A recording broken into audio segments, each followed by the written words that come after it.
স্থানীয় নির্বাচন নিয়ে কথা বলছিলাম এবং শুরুতেই যেই কথাটি আসে যে বিভিন্ন গুরুত্বপূর্ণ জায়গাগুলোতে যদি আপনাদের দলীয় নেতারা প্রশাসক হিসেবে বসে থাকেন, সেটা জামায়াত বা এনসিপির জন্য কতটুকু লেভেল প্লেইং ফিল্ড বজায় থাকবে নির্বাচনে?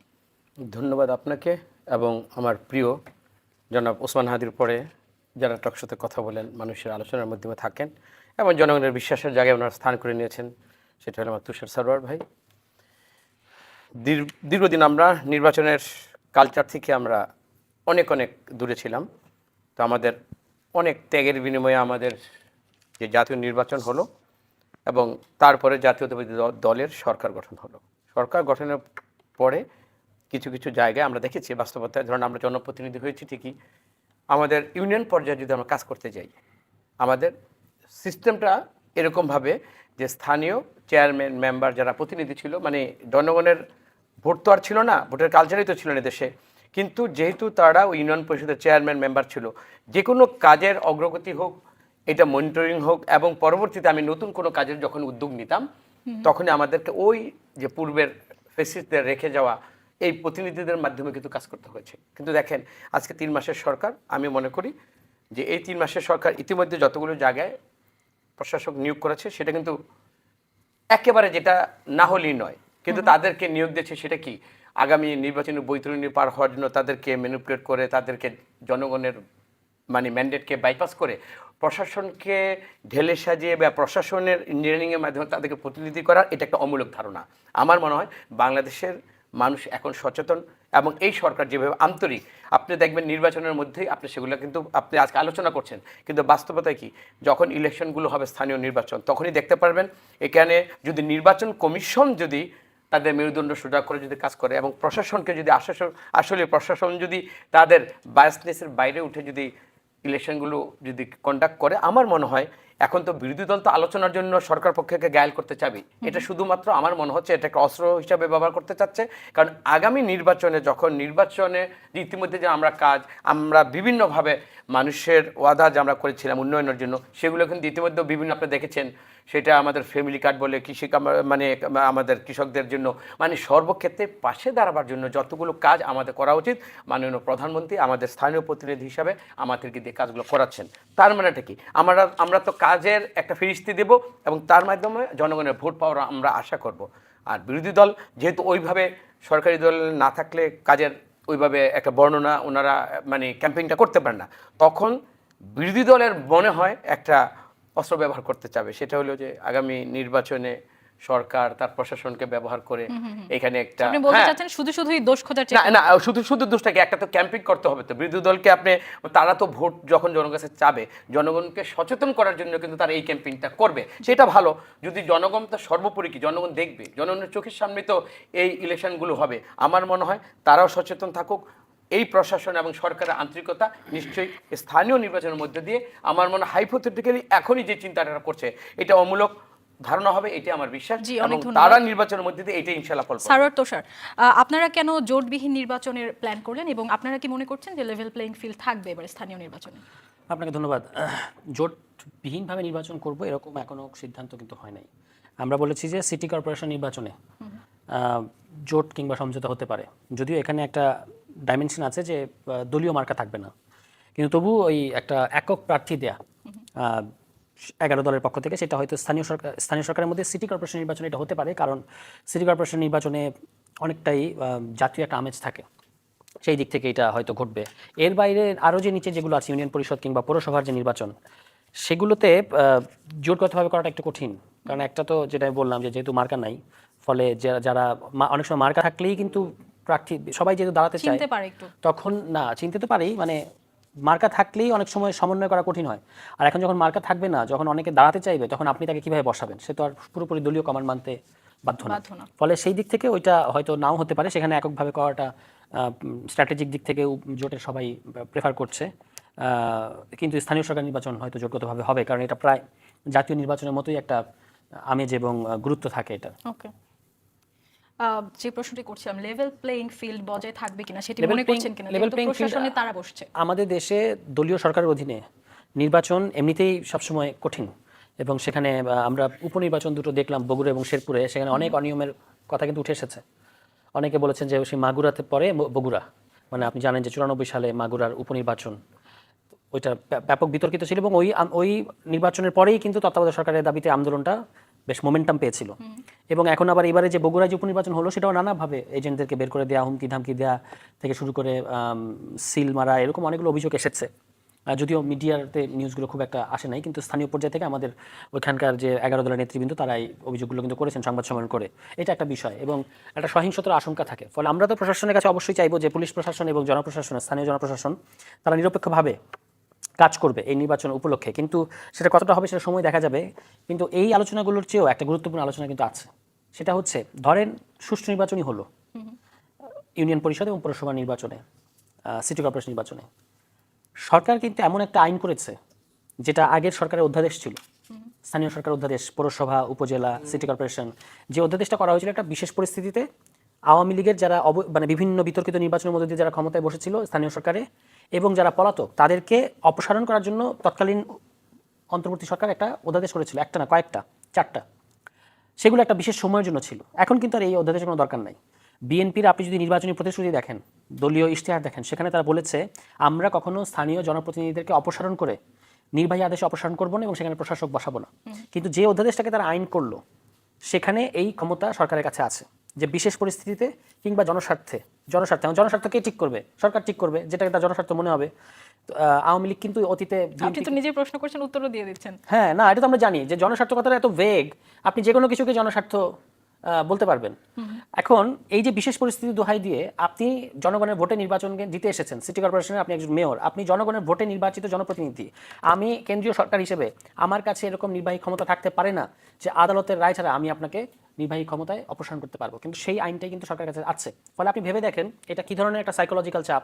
আপনি যখন জনপ্রতিনিধি তখন আপনি চিন্তা করবেন যে আমি যদি ইন্ডিপেন্ডেন্টলি কাজ করা শুরু করি তাহলে সরকার তো আমাকে সরিয়ে দিতে পারে, সুতরাং আমি সরকারের সাথে একটা ম্যানেজ পলিসিতে চাই, কারণ আদারওয়াইজ বরাদ্দ পাওয়া যাবে না, অনেক সমস্যা হবে। বিশেষত একটা দলীয় সরকারের অধীনে স্থানীয় সরকারগুলোতে যদি ওই সরকারের প্রতিনিধি না থাকে, অন্য দলের হয় কিংবা স্বতন্ত্র হয়, তারা এমনিতেই কিন্তু একটু চাপের মধ্যে থাকে। আপনি বিরোধী দলীয় এমপিদের মধ্যে একটা টেনশন দেখেন না যে সরকার কখন যেন আমার এলাকায় বরাদ্দ বন্ধ করে দেয়, এখানে তো এটাও সম্ভাবনা আছে। তার উপরে আবার মরার উপর খাড়ার গা হচ্ছে এই যে এই আইনটা থেকে। কিন্তু আপনারা তো সবসময় বলে এসেছেন যে আমরা সেই গৃহপালিত বিরোধী দল হব না। আমরা তো হতে চাই না, কিন্তু হবও না। কিন্তু আপনি তো প্রত্যেকটা এমপির মধ্যে কি আপনি স্থানীয় এলাকায় যে বরাদ্দ, এটার ব্যাপারে একটা মানে ইকুয়াল ডিস্ট্রিবিউশন থাকতে হবে।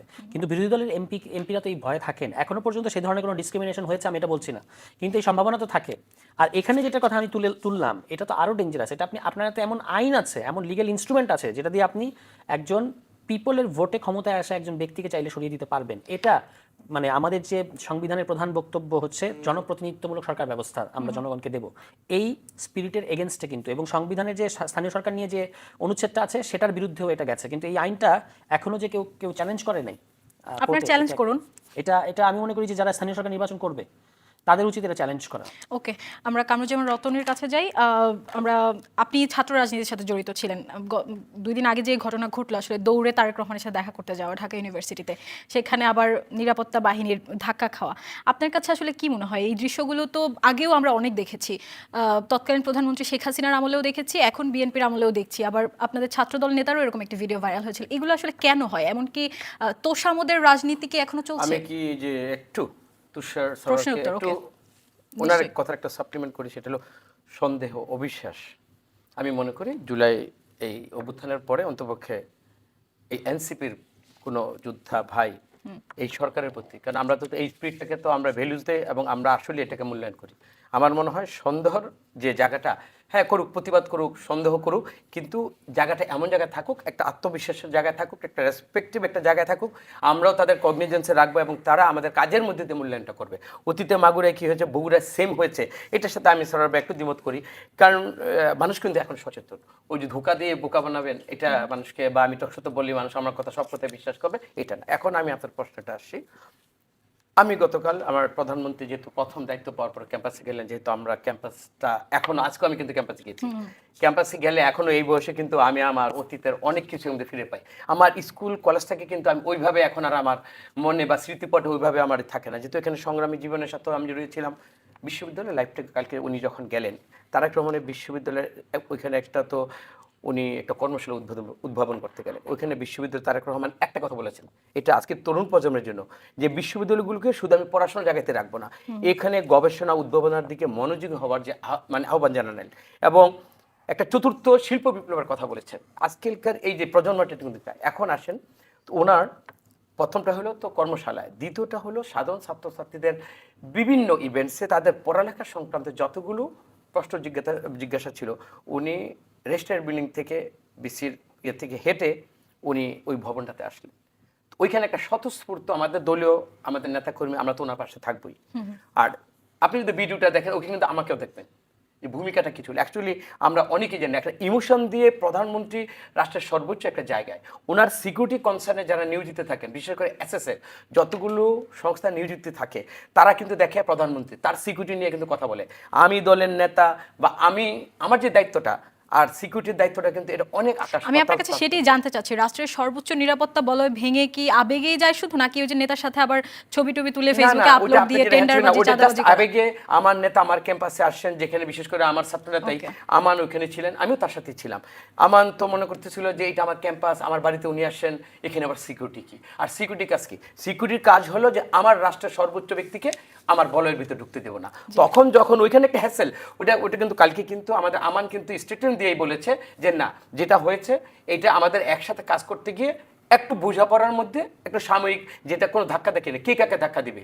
আমি সচেতন, আমার প্রধানমন্ত্রীর রক্ষণাবেক্ষণের জন্য যে এসএসএফ গুলো আছে তাদেরকে তো সম্মান, তাদেরকেও তাদের দায়িত্বে কর্তব্যে আমাকে সহযোগিতা করতে হবে।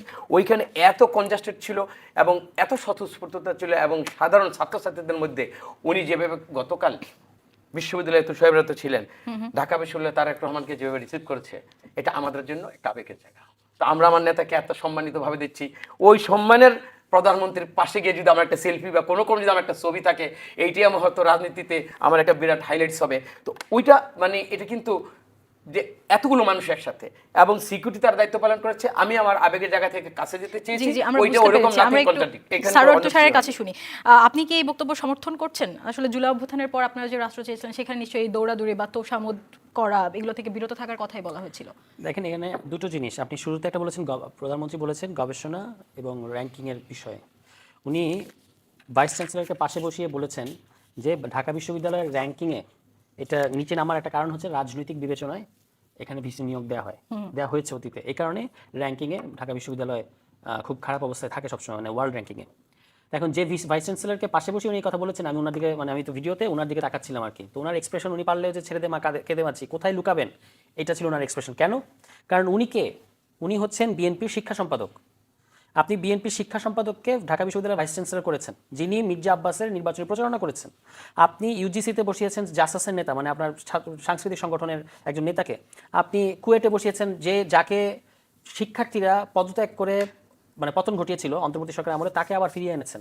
আপনি চট্টগ্রাম বিশ্ববিদ্যালয়ে বসিয়েছেন আপনার দলের নেতাকে, তিনি আবার এসে এস আলমের একজন সহযোগীকে ব্যবসায় প্রশাসন বিভাগের ডিন বানিয়েছেন, যার বিরুদ্ধে অর্থ কেলেঙ্কারি আছে। তো এই যে নিয়োগগুলো আমি যেগুলো উদাহরণ দিলাম, এই নিয়োগের পরে বিশ্ববিদ্যালয়ের র্যাঙ্কিং কি উপরের দিকে যাবে নাকি বিশ্ববিদ্যালয়ের র্যাঙ্কিং আপনার আরও তলানিতে যাবে? ফলে প্রধানমন্ত্রী বলেছেন, খুব সুন্দর, শুনতে ভালো লেগেছে। প্রধানমন্ত্রীর আচার আচরণ তো আমাদের ভালো লাগে, মানে উনি যেভাবে একটা ডাউন টু আর্থ থাকে সেটা আমাদের ভালো লাগে। কিন্তু আমরা এটা কাজে প্রয়োগ দেখতে চাই, কাজে তো প্রয়োগ দেখা যাচ্ছে না। আপনি দলীয় ভিসি পাশে বসায় এই কথা বললে তো হবে না। এটা হলো এক। আর দুই জোরে যেটা আমান সাহেব যেটা বললেন, ছাত্রদল নেতা, আপনাকে মনে রাখতে হবে ছাত্রদলের কিছুদিন পরে কমিটি হবে। তাদের দৌড়ঝাপটা, ওই যে আবিদকে দেখেছেন না, দৌড়ের প্রায় উসাইন বোল্টের গতিতে দৌড়ে যাচ্ছে কালকে। এটা কেন? কারণ হচ্ছে সামনে ছাত্রদলের কমিটি হবে এবং কমিটিতে যে ওই যে একটা ছবি নেতার পাশে কে, এই ছবি দিয়েই তাদের কমিটিতে আসতে মানে সুবিধা হয়। আচ্ছা, এখন এসএসএফ এর প্রবলেমটা বুঝেন। এসএসএফ হচ্ছে তার প্রধানমন্ত্রীকে নিরাপত্তা নিয়োজিত, তার ত্রিসীমানায় কাউকে ঘেঁষতে দিবে না। এখন আপনি কিন্তু ওই শুধু যে আমানকে গলা ধাক্কা দিয়েছে এটা দেখলে হবে না। এর আগে আমান সাহেব কিন্তু, আমি ভিডিওতে পরিষ্কার দেখেছি, আমান হচ্ছে এসএসএফ যেহেতু ঢুকতে দিচ্ছিল না, এসএসএফ ওই নিরাপত্তা কর্মীকে আপনার গলা ধাক্কা দিয়েছে। মানে এসএসএফ তো ধরেন রাজনীতির এত খোঁজ রাখে না যে কে ছাত্রদলের প্রভাবশালী নেতা আর কে কি। তাদের কাজ রাখলেও নিশ্চয়ই নিরাপত্তা ভাঙতে দেয়। তাদের কাজ হচ্ছে প্রধানমন্ত্রীকে নিরাপদ রাখা।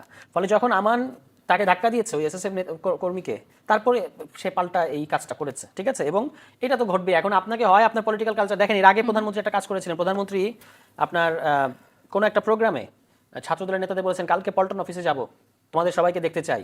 এটা কিন্তু এসেছে ওই ভিডিও, রাস্তা বন্ধ করে রেখেছিলেন। না, উনি বলেছেন তোমাদের সবাইকে দেখতে চাই, আগামীকালকে সবাই আসবা। তো স্বাভাবিকভাবে যখন দলের প্রধান নেতা এই কথা বলেন, তখন তো সারা বাংলাদেশের বিএনপি ওখানে চলে আসবে, এটাই স্বাভাবিক। এখন যখন ওখানে রাস্তা ডেডলক হয়ে গেছে পল্টনে, তখন উনি ওখানে দাঁড়িয়ে কি বলছেন, আপনারা যদি এরকম করেন, যদি এভাবে রাস্তা বন্ধ করেন, আমি কিন্তু আর আসবো না। তো আপনি তো ডেকে এখানে নিয়ে এসেছেন সবাইকে, এই দায়িত্ব প্রধানমন্ত্রী। উনি আগের দিন বলেছেন, তার জাস্ট এটা তো এমন না যে এক সপ্তাহ আগে বলছেন উনি ভুলে যাবেন। আগের দিন বলছেন তোমাদের সবাইকে দেখতে চাই।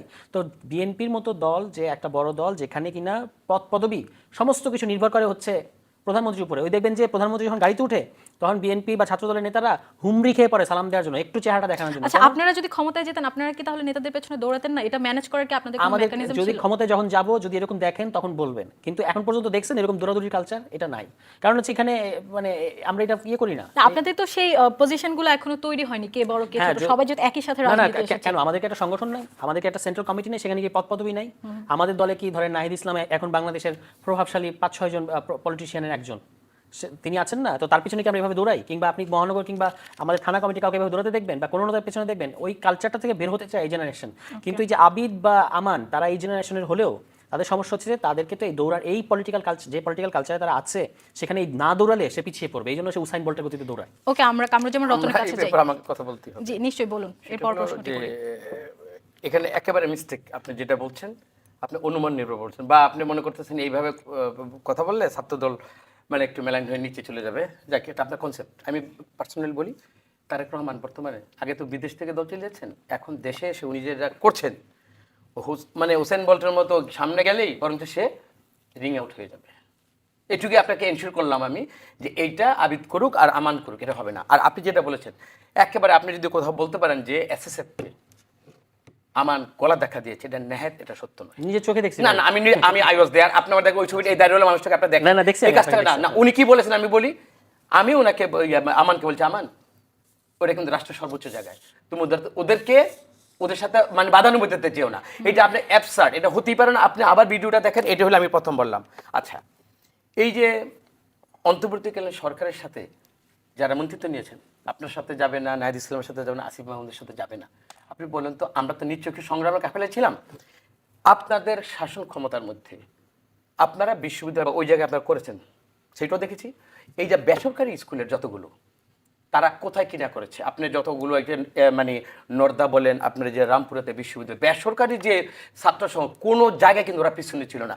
এই রাষ্ট্র ক্ষমতা যখন আপনারা ছিলেন, ওদেরকে একটু পদায়নের ক্ষেত্রে বা একটা মন্ত্রিত্বের যদি একটু ছিটেফোঁটো দিতেন, তাহলে কি আপনাদের মানসিকতাটা কি এই যে সমমর্যাদা দিয়ে তাদেরকে টেনে নেওয়ার মানসিকতাটা আর কি প্রকাশ পেতে, এটা কি আপনারা করেছেন? এটা কিন্তু করেননি।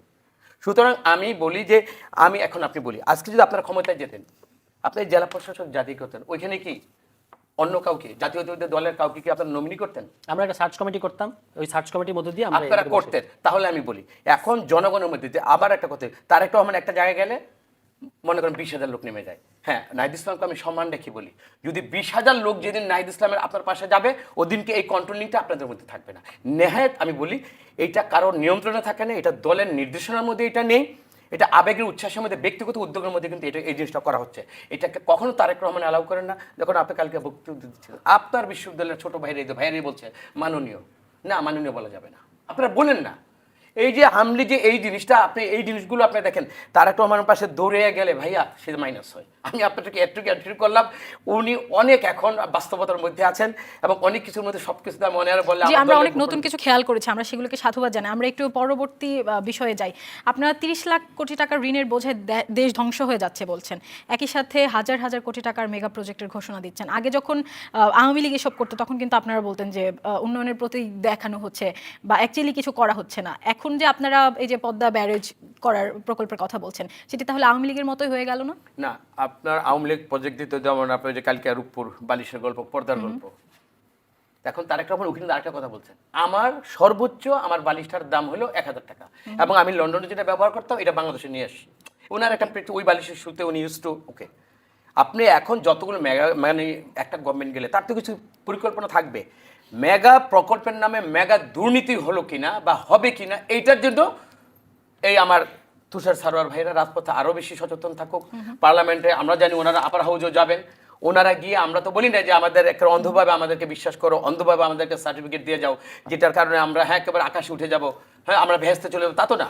আমরা চাই আমাদের ভালো কাজের প্রশংসা করুক, আর যেইটা সমালোচনা, যেইটার জন্য ফেসিস্ট দেশ থেকে পালায়, যেটার জন্য দেশের অর্থনৈতিক ক্ষতি হয়, যেটার জন্য আপনার প্রশাসন মানে দলীয়করণ হয়ে যায়, যেখানে একটা দানব তৈরি হয়, এইটার যেন কোনো সরকারি না হতে পারে।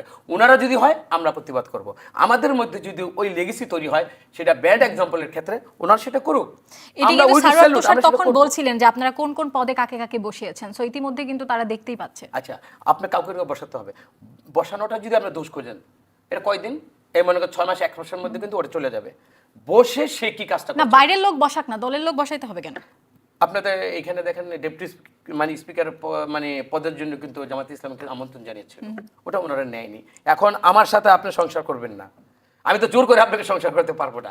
এখন আপনার উচিত কি, আমি যেখানে যা কাজগুলো করছি আপনি সেটা সমালোচনা করেন। এই সমালোচনাগুলো সত্যিকার, এবং এটা যদি মানে সত্যিকার আপনাদের অথেন্টিকেশন থাকে পাবলিকের কাছে, এটা তুলে ধরেন এই যে দিস ইজ আওয়ার ডকুমেন্টস, এবং ওইখানে ছায়া যে মন্ত্রিসভা হয়েছে বা হবে, এইটার মাধ্যমে অবশ্যই আমার বিরুদ্ধে আপনার যা যা আমি করি সেটা বলুক, কিন্তু আমি যা করি না কল্পনা প্রসূত বলে জনগণকে একটা বিভ্রান্ত ধারণা দিয়ে আমাদেরকে, আমার প্রধানমন্ত্রীকে এবং আমার দলকে ছোট বা খাটো করার মানসিকতার অন্তপক্ষে এই ট্রেনটা অন্তপক্ষে এই বিরোধী দল কখনো যেন না হয়, এইটা আমি সরবের ক্ষেত্রে এইটা আমি আশা করি। সারোয়ার তুষার কিন্তু ইতিমধ্যে বক্তব্য দিয়েছেন যে অন্তহীন প্রতারণার কারখানা বলেছেন আপনাদেরকে, এবং বলেছেন যে আপনারা ব্যর্থ আওয়ামী লীগ। না, এই ব্যাপারে কি ওটা বলবেন? আমরা শুনেন, রাজনীতিতে যখন কথা বলবে ওনার স্ট্যান্ড থেকে উনি কথা বলবে। অন্তহীন যে একটা প্রতারণা, এটা তো প্রথম সালাউদ্দিন সাহেবের সেই কন্টেস্টে সে এই কথাটা বলেছে। তো এটা তো সালাউদ্দিন সাহেব যেটা বলছে ওইটাও মিন করে বলেনি। আমি মনে করি তুষার আব্দুল্লাহ এখন আবার সামনে কিভাবে এক্সপ্লেনেশন দিলে, আমি তো ওনার কাছ থেকে শিখতে চাই, বুঝতে চাই, ওইটাকে যদি আমাকে বলে বুঝিয়ে যদি আশ্বস্ত আচ্ছা, আমরা করতে পারে। সারোয়ার তুষারের কাছে শুনি, আসলেই প্রতারণা করেছে বিএনপি, এরকম মনে করছেন কি? শোনেন, আমি ওই কি বলেছি ওখানে দুটা কথা। একটা হচ্ছে আমি বলেছি যে পার্লামেন্টকে অন্তহীন প্রতারণার কারখানায় পরিণত করা হয়েছে, এটা এক। আর দ্বিতীয় একটা হচ্ছে যে বিএনপি হচ্ছে ব্যর্থ আওয়ামী লীগ। এখন এটাতে কিন্তু বিএনপি খুশি হওয়া উচিত, মানে এটা একটা কমপ্লিমেন্ট। বিএনপি একটা ব্যর্থ আওয়ামী লীগ, এই কথাটা বিএনপির প্রতি কমপ্লিমেন্ট। কারণ পৃথিবীতে কেউ কি, কোনো মানুষ কি আওয়ামী লীগ হইতে চায়? তা আমি এটা আগে বলেছি যে বিএনপি হলো ব্যর্থ আওয়ামী লীগ, কারণ আমি দেখলাম যে বিএনপি লোকজন রিয়াক্ট করছে, বলছে আমাদেরকে কেন ব্যর্থ আওয়ামী লীগ আপনি বলছেন। ঘুরিয়ে ফেলেছেন কথা। না, ঘোরাই নাই। আমি বলছি যে বিএনপি ব্যর্থ আওয়ামী লীগ বলাতে আপনাদের খুশি হওয়া উচিত, কারণ কেউ আওয়ামী লীগ হতে চায় না। এক। দুই হলো যেটা অন্তহীন কারখানা কেন বলছি, কারণ এই সংসদের প্রধান ম্যান্ডেট হচ্ছে সংস্কার, জুলাই সনদ, অধ্যাদেশ। ইতিমধ্যে একটা অধিবেশন আমরা দেখলাম, এবং সেই অধিবেশনে অনেক বাক্যের ফুলঝুরি আমরা দেখলেও আসল যে সংস্কারগুলো, অধ্যাদেশ, সেগুলো কিন্তু সমস্তটাই বাতিল করে দেওয়া হয়েছে। এবং সেখানে এখন দেখেন সালাউদ্দিন ভাই কি বলেছেন, উনি তো নিজে ছিলেন আমাদের সাথে জাতীয় ঐক্যমত্য কমিশনে। উনি বললেন যে আমরা এগুলো মেনে নিয়েছি, কারণ যদি নির্বাচন না দেয় তাহলে আপনি কি, যেটা আপনার বিরুদ্ধে, আপনার তো এমনি নোট অফ ডিসেন্ট আছে জুলাই সনদে, নোট অফ ডিসেন্টের বাইরেগুলো কি তাহলে আপনি মেনে নিয়েছেন? আপনি কি সেগুলোর মানে চান না? এরকম আবার তো বলছেন যে অক্ষরে অক্ষরে পালন করবো, বলে এক এক সময় এক এক কথা বলছে, এবং আপনি একমত না, কিন্তু আপনি সেগুলো মেনে নিয়েছেন যাতে নির্বাচন না পেছায়। এখন নির্বাচন হবে না এই কথাটা বিএনপি তৈরি করেছে অন্তর্বর্তী সরকারের আমলে, এক মুহূর্তের জন্য নির্বাচনে কোনো সংকট হয় না, কিন্তু বিএনপি এটা তৈরি করেছে। এবং পরবর্তীতে লন্ডনে বিএনপি কেন তৈরি করবে? বিএনপি তো তৈরি নির্বাচন করবে যে করতে নির্বাচনটা দ্রুততম সময় বিএনপির অন্তর্বর্তী সরকারের আমলে। ওকে, আপনি মেগা প্রজেক্ট নিয়ে কি বলতে চান? মেগা প্রজেক্ট যেটা ছোট করে ওভারঅল মেগা প্রজেক্ট নাকি এটা পদ্মা ব্যারেজ পদ্মা ব্যারেজ? এই পদ্মা ব্যারেজ কিন্তু একটা ভয়ঙ্কর মরণফাত হবে বাংলাদেশের জন্য, কারণ পুরো ব্যারেজটা নির্ভর করছে শুষ্ক মৌসুমে ভারত পানি ছাড়বে কিনা তার উপরে। ওকে, আমাদের সময় আজকের মতো শেষ। নির্ভরশীল থেকে এত বড় একটা প্রজেক্ট নিচ্ছেন, এটা তো জানি না কোন আমি জায়গা থেকে। 30 সেকেন্ড না, সময় নেই আমাদের আজকে।